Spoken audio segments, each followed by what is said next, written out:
శ్రావణ మాస ప్రత్యేక పూజలు అనేవి హిందూ ధర్మంలో ఎంతో ప్రాముఖ్యమున్నవిగా పరిగణించబడతాయి.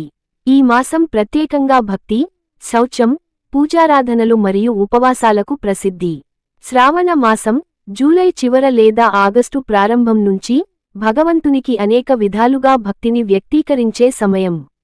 శ్రావణ మాసంలో చేయవలసిన ముఖ్యమైన పూజలు: 1. శివ పూజ, సోమవారం పూజలు.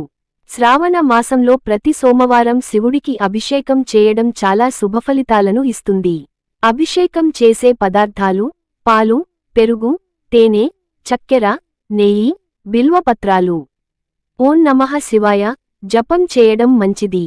ఉపవాసం చేసి సాయంకాలం శివ ఆలయంలో పూజ చేయడం శ్రేయస్సు. 2. శ్రీ మంగళగౌరి వ్రతం, మంగళవారం. ఈ వ్రతాన్ని వివాహిత స్త్రీలు తమ భర్త యొక్క ఆయురారోగ్యాలకు చేయడం ఆనవాయితీ. శ్రీ లక్ష్మీదేవిని పూజించి తాంబూలాలు, పూజా ద్రవ్యాలు స్త్రీలకు అందిస్తారు. 3. శ్రీకృష్ణ పూజ, బుధవారం.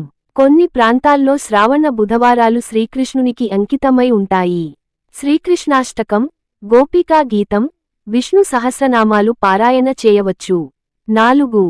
గురువారం గురుపూజ. గురుదేవునికి పూజించడం, వారి ఆశీర్వాదం కోరడం శ్రేయస్కరం.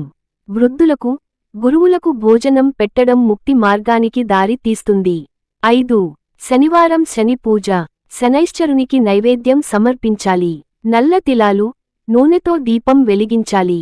హనుమాన్ చాలీసా పఠనం చేయవచ్చు. ఇతర విశేషాలు: రుద్రాభిషేకం. ఈ మాసంలో శివుడికి రుద్రాభిషేకం ఎంతో శుభకరం. ఉపవాసాలు. సోమవారం, శుక్రవారం ఉపవాసాలు అనేక పుణ్యఫలాలను ఇస్తాయి. తులసి ఆరాధన. తులసి వద్ద దీపం వెలిగించటం మంచిది. తీరలు ప్రాంతానుసారం మారవచ్చు. ప్రాంతానుసారం శ్రావణ మాస ఉత్సవాలు వేరు-వేరుగానూ ఉండవచ్చు. మహారాష్ట్రలో వరలక్ష్మీ వ్రతం, ఉత్తరాదిలో రక్షాబంధన్, కేరళలో ఓనం మొదలైనవి. ఈ వీడియో మీకు నచ్చినట్లయితే లైక్ చేసి షేర్ చేసి సబ్స్క్రైబ్ చేసుకోగలరు. జై శ్రీరామ్.